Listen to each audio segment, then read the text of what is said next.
Sayali fashion designer या चॅनलमध्ये आणि आजच्या नवीन अशा छानशा व्हिडिओमध्ये मी तुम्हा सर्वांचं मनापासून स्वागत करते।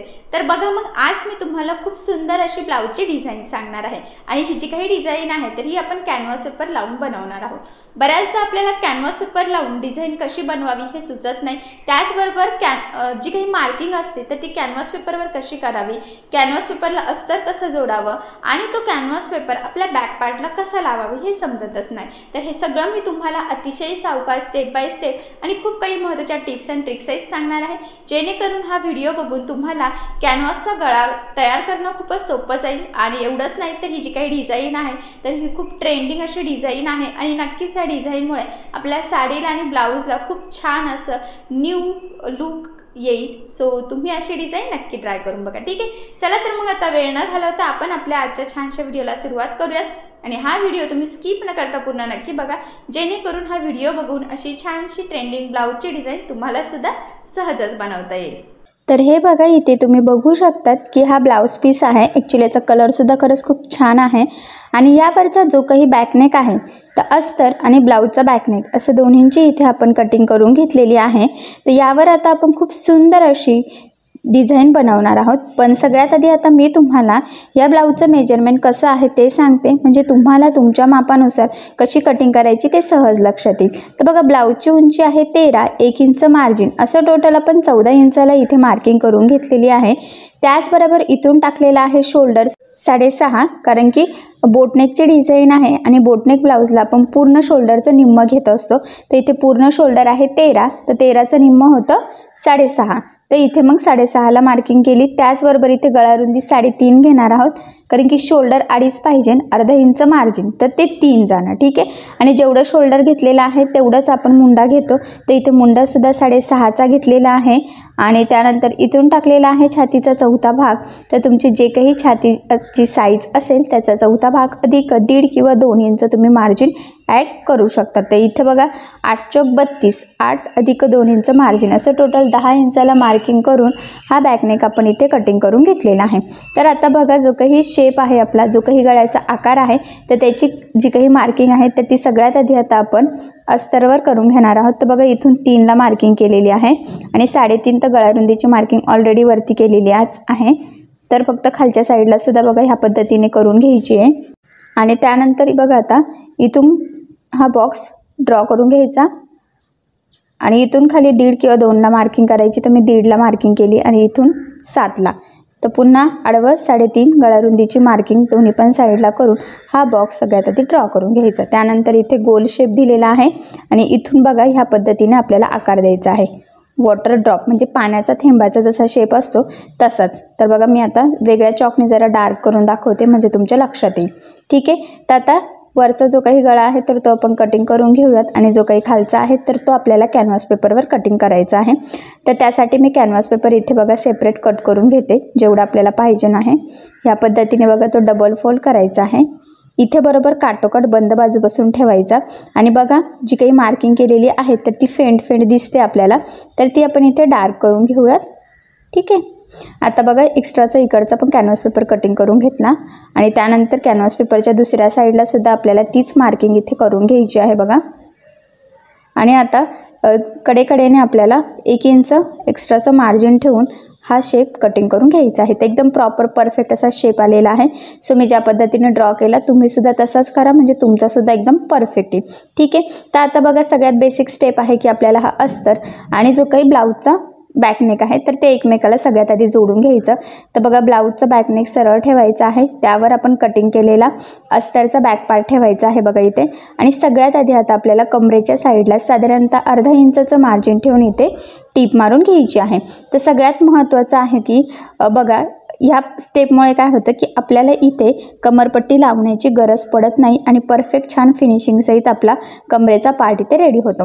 टीप मारून झाल्यानंतर जो काही एक्स्ट्राचा मेन फॅब्रिक म्हणजे ब्लाऊजचा कपडा आहे तर तो कटिंग करायचा आणि ह्या पद्धतीने हा पार्ट बघा सरळ करून घेतलेला आहे आपण आणि तिथे आता आपल्याला द्यायची आहे दाबटीप। तर बघा, दाबटीप देताना लक्षात राहू द्या की जो काही आपला अस्तरचा कपडा आहे आतला तर तो वरती दिसणार नाही याची काळजी घेतच आपल्याला इथे दाबटीप द्यायची आहे। त्यामुळे काय होतं की छान अशी फिनिशिंग येते, नाही तर बऱ्याचसा अस्तरचा कपडा वरती दिसला की आपली ब्लाऊजची फिनिशिंग बिघडते। सो तसं होऊ नये त्यासाठी एकदम काळजीपूर्वक आपल्याला इथे दाबटीप देऊन घ्यायची। तर बघा छान परफेक्ट फिनिशिंग सहित आपण कमरेच्या साईडला इथे दाबटीप देऊन घेतलेली आहे। त्यानंतर आता बघा ह्या पद्धतीने कडेकडेने आपल्याला अस्तर आणि ब्लाऊजचा कपडा एकमेकाला जोडून घ्यायचा आणि हे जोडताना जेवढं शक्य आहे तेवढं कमीत कमी मार्जिन आपल्याला इथे पकडायचं आहे। कारण तुम्हाला सगळ्यांना माहीत आहे अस्तरची कटिंग आपण परफेक्ट करतो, पण ब्लाऊज पीसचा कपडा आपण एक्स्ट्राचा कट करत असतो कारण की ते स्टिचिंग करताना आपल्याला इझी जावं त्यासाठी। म्हणूनच हे जोडल्यानंतर एक्स्ट्राचं कट करून आपल्याला परफेक्ट मापाचा बॅक पार्ट इथे रेडी करायचा असतो। तर बघा मग या पद्धतीने व्यवस्थित एकदम कडेकडेने कटिंग करून घ्यायचं असतं। कटिंग करताना आपला जो काही अस्तरचा कपडा वगैरे आहे तर तो एक्स्ट्राचा कट वगैरे होणार नाही याची काळजी घ्यायची। गळ्याच्या साईडला मुंड्याच्या साईडला व्यवस्थित शेप राहतील याची सुद्धा काळजी घेत आपल्याला मेन फॅब्रिकचा एक्स्ट्राचा कपडा इथे कट करून परफेक्ट मापाचा बॅकनेक रेडी करायचा आणि आपण इथे रेडीसुद्धा केला। त्यानंतर या पद्धतीने फोल्ड करून बघा सेंटरला एक मार्किंग करून घ्यायची आहे, ठीक आहे। त्यानंतर काय करायचं, हा जो काही आपण कॅनव्हास पेपर गळ्याचं कट केलेलं आहे त्यासाठी आपल्याला अस्तर पाहिजे आहे, तर इथून मी कट करून घेतलं आणि ॲक्च्युली इथे आता आपल्याला जे काही अस्तर आहे त्याला जॉईंट द्यायची गरज आहे। तर बघा ह्या पद्धतीने एक टीप दिली की ते ओपन करून त्यावर आपल्याला दाबटीप देऊन घ्यायची असते, ठीक आहे। त्यानंतर आता हा कटिंग केलेला शेप ह्या पद्धतीने बरोबर ठेवायचा आणि सगळ्यात आधी एक कडेकडेला आपल्याला टीप मारून घ्यायची आहे, म्हणजे तो कॅनव्हास पेपर आणि अस्तर एकमेकाला जॉईंट होईल। आणि ही टीप मारून झाल्यानंतर बघा एक्स्ट्राचं कट करायचं आहे, थोडंसं फोल्डिंग पुरता ठेवायचं आहे बघा आपल्याला या पद्धतीने। आणि इथे छोटे छोटे आता कटसुद्धा मारायचे म्हणजे ते व्यवस्थित गोलाकार जसा आपला आकार आहे त्याप्रमाणे तिथे फोल्ड होईल। तर बघा या पद्धतीने फोल्ड करून आता आपल्याला इथे टीप मारून घ्यायची आहे। तर लक्षात राहू द्या व्यवस्थित शेप येईल याची काळजी घ्यायची आहे, ते फोल्डसुद्धा व्यवस्थित करायचं आहे। आणि ह्या स्टेपमुळे काय होतं की आपला कॅनव्हास पेपर अस्तरला व्यवस्थित पॅक होतो कडेकडेने सुद्धा, हे बघा। तर बघा हे फोल्ड होतं आहे ॲक्च्युली, जर का आपण कपड्याला कट्स मारले नसते तर ते आपल्या असं व्यवस्थित गोलाकार पद्धतीने फोल्ड झालं नसतं, म्हणूनच आपण मग ते कट्स मारूनच टीप मारून घेत असतो। तर बघा फायनली मग इथे आपलं जोडून झालं आणि त्या शेपचा सुद्धा सेंटर काढलेला आहे। तर हे दोन्ही सेंटर बॅक पार्टचा आणि गळ्याचा मॅच करत सगळ्यात आधी बघा मध्यभागी आपल्याला एक टीप मारून घ्यायची आहे। त्यामुळे काय होतं की दोन्ही साईडला आपला शेप व्यवस्थित येतो, एक साईडला कमी जास्त वगैरे होत नाही। आणि त्यानंतर काय करायचं बघा, जी आपली एक्झॅक्ट गळ्याची मार्किंग आहे आपल्याला एकदम त्यावरच टीप मारून घ्यायची आहे। टीप कमी जास्त वर खाली पुढे मागे होऊ देऊ नका, नाहीतर मग काय होतं की पुन्हा आपला आकार चेंज होण्याचे चान्सेस असतात। त्यामुळे तुम्ही बरोबर जी काही मार्किंग केलेली आहे त्यावरच टीप मारणं खूप गरजेचं आहे। त्यामुळे व्यवस्थित काळजीपूर्वक टीप मारून घ्यायची। आणि त्यानंतर मी ज्या पद्धतीने कट मारला तसा छोटासा कट मारून हा एक्स्ट्राचा मधला कपडा आपल्याला पूर्ण कटिंग करून घ्यायचा आहे। आणि किंचितचं मार्जिन ठेवलं आहे बघा, एक लाईन एवढं मार्जिन म्हटलं तरीसुद्धा चालेल। आणि त्यानंतर याला आता आपल्याला छोटे छोटे कटसुद्धा मारायचे आहेत, त्यामुळे काय होतं की ते व्यवस्थित फोल्ड होतं, आपला जसा शेप आहे सेम तसाच। तर बघा मग व्यवस्थित पूर्णच शेपला आपले कट्स मारून झालेले आहे। कट्स मारताना ब्लाऊजला कट जाणार नाही याची सुद्धा काळजी घ्यायची आहे। आणि त्यानंतर बघा कॅनव्हास पेपर आपला ह्या पद्धतीने आतमध्ये आपल्याला परफेक्ट असा फोल्ड करून घ्यायचा आहे आणि इथे आपल्याला द्यायची आहे आता दाबटीप। तर दाबटीप देताना सुद्धा इथे काळजी घ्यायची आहे की आतल्या अस्तरचा कॅनव्हास पेपरचा कपडा वरती दिसता कामा नाही, म्हणजे आपल्या हा जो काही गळा आहे त्याची फिनिशिंग प्रॉपर येईल। आणि गळ्याची फिनिशिंग प्रॉपर आली तरच आपल्या ब्लाऊजची फिनिशिंगसुद्धा एकदम परफेक्ट येईल। नाही तर बऱ्याचदा काय होतं की आपण गळ्याचे शेप वगैरे व्यवस्थित काढतो, पण जर का आपण व्यवस्थित ते स्टिच केलं नाही आणि बरोबर त्या गळ्यावर टीप मारली नाही आधीची टीप मारताना पुन्हा दाबटीप देताना, तर मग काय होतं पुन्हा तो शेप चेंज होतो। त्यामुळे मग अतिशय काळजीपूर्वक आपल्याला इथे दाबटीप देऊन घ्यायची आहे आणि कॅनव्हास पेपर लावताना सुद्धा मी जी सांगितली ती काळजी घ्यायची आहे, ठीक आहे। तर बघा मग त्यानंतर आता आपल्याला इथे वरचा जो काही गळा आहे तिथे गळापट्टी लावून घ्यायची आहे। तर त्यासाठी आपल्याला बघा तिरका कपडा लागतो, कारण की तिरका कपडा हा स्ट्रेचेबल असतो म्हणून। तर बघा मग मी इथे जे काही अस्तर उरलेलं होतं त्यामधून ही पट्टी काढून घेतलेली आहे। ॲक्च्युली मी डबल पट्ट्या इथे कट केलेल्या आहे कारण की ते कमी वगैरे पडायला नको। आणि इथे बघा जॉईंट देऊन घेते, ठीक आहे। तर बघा मग आता जॉईंट देऊन घेतलेला आहे. तुमच्याकडे जर का मोठी पट्टी असेल तर जॉईंट द्यायची गरजसुद्धा नाही आहे, बट माझ्याकडे नव्हती. आणि त्यानंतर बघा मग आता ती या पद्धतीने डबल फोल्ड करायची आहे आणि इथे गळ्याच्या साईडला लावायची आहे. तर गळ्याच्या साईडला लावताना आपल्याला इथे साधारणतः पाव इंचाचं मार्जिन ठेवून टिप मारून घ्यायची आहे. लक्षात राहू द्या, टिप मारताना कमी जास्त वगैरे होणार नाही कपडा, मार्जिन वगैरे याची काळजी घ्यायची नाही. तर बऱ्याचदा काय होतं, पुन्हा गळा तिरका वगैरे दिसायला लागतो. त्यामुळे मग अतिशय काळजीपूर्वक वरच्या साईडला आपल्याला इथे ती गळापट्टी लावून घ्यायची. आणि बघा इथे या पद्धतीने छोटे छोटे कटसुद्धा मारून घ्यायचे आहेत. आणि त्यानंतर आता आपल्याला ही जी काही पट्टी आहे ती बघा अशी फोल्ड करून वरच्या साईडला दाबटीप देऊन घ्यायची आहे. तर बघा आता इथे सुद्धा दाबटीप देताना काळजी घ्यायची आहे की जो काही आपला अस्तरचा कपडा वगैरे आहे तर तो वरती दिसणार नाही, जेणेकरून आपली गळ्याची फिनिशिंग वगैरे बिघडणार नाही. तर ह्या छोट्या छोट्या टिप्स नक्की फॉलो करत चला, म्हणजे तुमचं काम सोपं होईल.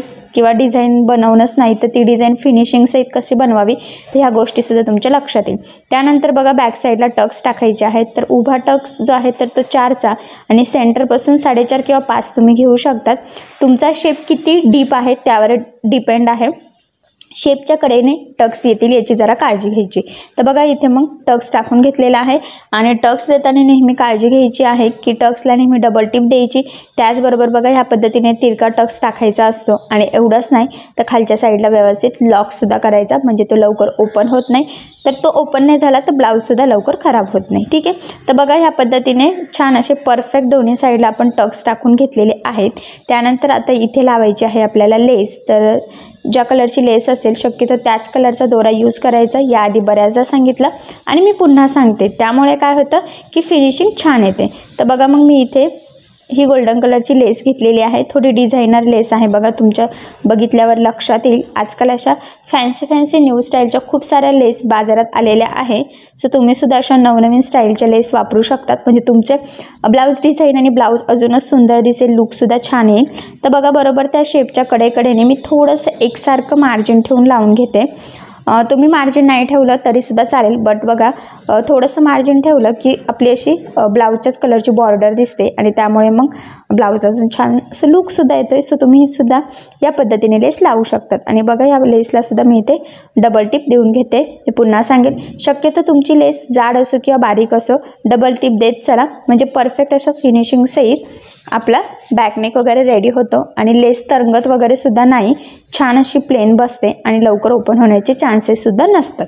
तर बघा परफेक्ट असा जो काही आपला पाण्याचा थेंबाचा शेप होता तर त्या शेपला आपलं फायनली इथे ही लेस लावून घेतलेली आहे. तर बघा तुम्ही तुमच्या साडीला मॅचिंग वगैरे कॉन्ट्रास्ट कुठली पण यूज करू शकतात, बट मी इथे गोल्डन केलेली आहे. आणि ॲक्च्युली गोल्डन कशावर सुद्धा मॅच होते, सो तुम्हीसुद्धा गोल्डन यूज करू शकतात. त्यानंतर वरच्या गळ्यासाठी बघा मी बारीक अशी गोल्डन लेस घेतलेली आहे. तर तुम्ही जर वाटत असेल तर मधल्या शेपसारखी यूज करू शकतात, बट मला तरी वाटतं की थोडी वेगळी लेस यूज केली की डिझाईन अजून छान दिसते ब्लाऊजची. त्यामुळे मग गळ्याच्या साईडला बघा मी थोडीशी बारीक अशी थोडी वेगळ्या पॅटर्नची इथे लेस यूज केलेली आहे. आणि बघा ह्या लेसलासुद्धा मी आता इथे डबल टिप देऊन घेते, म्हणजे ती सुद्धा पॅक होईल, लवकर ओपन होण्याचे चान्सेस राहणार नाही आणि फिनिशिंगसुद्धा प्रॉपर येईल. तर बघा मग ह्या पद्धतीने गळ्याला लावून घेतली. सेम तीच लेस आता बघा इथे कमरेच्या साईडला सुद्धा लावून घेऊयात, म्हणजे छान असं लूक येईल आणि फिनिशिंगसुद्धा छान येईल. तर बघा मग ह्या पद्धतीने व्यवस्थित एकसारखी मी इथे ती लेस लावून घेतलेली आहे. इथे सुद्धा किंचितशी बॉर्डर खाली सोडलेली आहे बघा, तुम्ही बघू शकतात. आणि इथे सुद्धा डबल टिप देऊन घ्यायची आहे. ठीक आहे, तर बघा मग गळ्याच्या साईडला आणि कमरेच्या साईडला सेम लेस यूज केली. आणि जो काही मधला आपला पाण्याचा थेंब त्याचा शेप आहे तर त्या शेपला छान अशी डिझायनर लेस आपण इथे यूज केलेली आहे. त्यानंतर बघा इथे सेंटरला मी हे लटकन यूज करते. तर तुम्हीसुद्धा तुमच्या आवडीनुसार कुठलंही लटकन लावू शकतात किंवा तुम्ही बनवू सुद्धा शकतात, कारण की याआधी मी बरेचसे व्हिडिओ टाकलेले आहे लटकन बनवण्याचे. आणि आता लेटेस्टसुद्धा एवढ्यात टाकलेला आहे, 15 लटकन आहे. त्याआधीसुद्धा 10 लटकनचा टाकलेला आहे. तर त्यातली तुम्हाला जी डिझाईन आवडत असेल तर ती तुम्ही त्या पद्धतीने लटकन इथे तयार करून लावू शकता। तर बघा लटकनमुळे तर आपल्या ह्या ब्लाऊज डिझाईनला अजून सुंदर असं लुकसुद्धा आलेला आहे। आणि फायनली वॉटर ड्रॉप म्हणजेच पाण्याचा थेंबाचा आकाराचा आपले ही ब्लाऊजची डिझाईन पूर्ण स्टिच करून झालेली आहे। तर बघा ही जी काही डिझाईन आहे त्याची कटिंग आणि स्टिचिंग दोन्ही पण मी तुम्हाला अतिशय सावकाश स्टेप बाय स्टेप आणि खूप काही महत्त्वाच्या टिप्स आणि ट्रिक्स आहेत सांगितलेलं आहे, जेणेकरून हा व्हिडिओ बघून अशी छानशी डिझाईन तुम्हाला सुद्धा सहज बनवता यावे। त्याचबरोबर हा शेप कसा ड्रॉ करावा, यासाठी कशा पद्धतीने कॅनव्हास पेपर कट केला गेला पाहिजे, कॅनव्हास पेपर लावताना कुठल्या कुठल्या गोष्टीची काळजी घ्यायची म्हणजे शेप व्यवस्थित येईल, एवढंच नाही तर फक्त डिझाईन बनवणंच नाही तर ती फिनिशिंग सहित तयार करण्यासाठी कुठल्या टिप्स फॉलो कराव्यात तर ते सुद्धा सांगितलेलं आहे। तर तुम्ही ह्या सगळ्या टिप्स फॉलो करून अशा पद्धतीचे डिझाईन बनवून बघा, तुम्हाला नक्कीच जमेल। कारण की याची कटिंग स्टिचिंगची पद्धत खूप सोपी आहे। बायचान्स जरी तुम्ही कोणी नवीन शिकत असाल तरीसुद्धा ही डिझाईन तुम्हाला सहजच बनवता येईल, इतकी सोपी पद्धत आहे। सो नक्की ट्राय करा। लेटेस्ट ट्रेंडिंग अशी डिझाईन आहे आणि नक्कीच ह्या डिझाईनमुळे आपल्या ब्लाऊजला आणि साडीला खरंच खूप सुंदर असं लुकसुद्धा येईल। सो नक्की ट्राय करून बघा आणि जरी काही प्रॉब्लेम येत असेल तर मला कमेंट करून नक्कीच विचारा, मी तुमच्या प्रश्नाची उत्तरे देण्याचा नक्कीच प्रयत्न करेन। तर तुम्हाला आपला आजचा व्हिडिओ कसा वाटला हे मला कमेंट करून नक्की कळवा। त्याचबरोबर आपली डिझाईन आवडली असेल तर व्हिडिओला लाईक करायला विसरू नका। आणि असेच नवनवीन छानसे व्हिडिओ बघण्यासाठी आपल्या सायली फॅशन डिझायनर या चॅनलला लाईक करा, शेअर करा आणि सबस्क्राईब करायला विसरू नका। आणि ज्यावेळेस तुम्ही सबस्क्राईब कराल त्यावेळेस त्यासमोरील बेल आयकॉन ही नक्की प्रेस करा। त्यामुळे काय होईल, जेव्हा मी नवीन व्हिडिओज टाकेल त्याचं नोटिफिकेशन तुम्हाला तुमच्या मोबाईलवर येईल। Okay, thank you.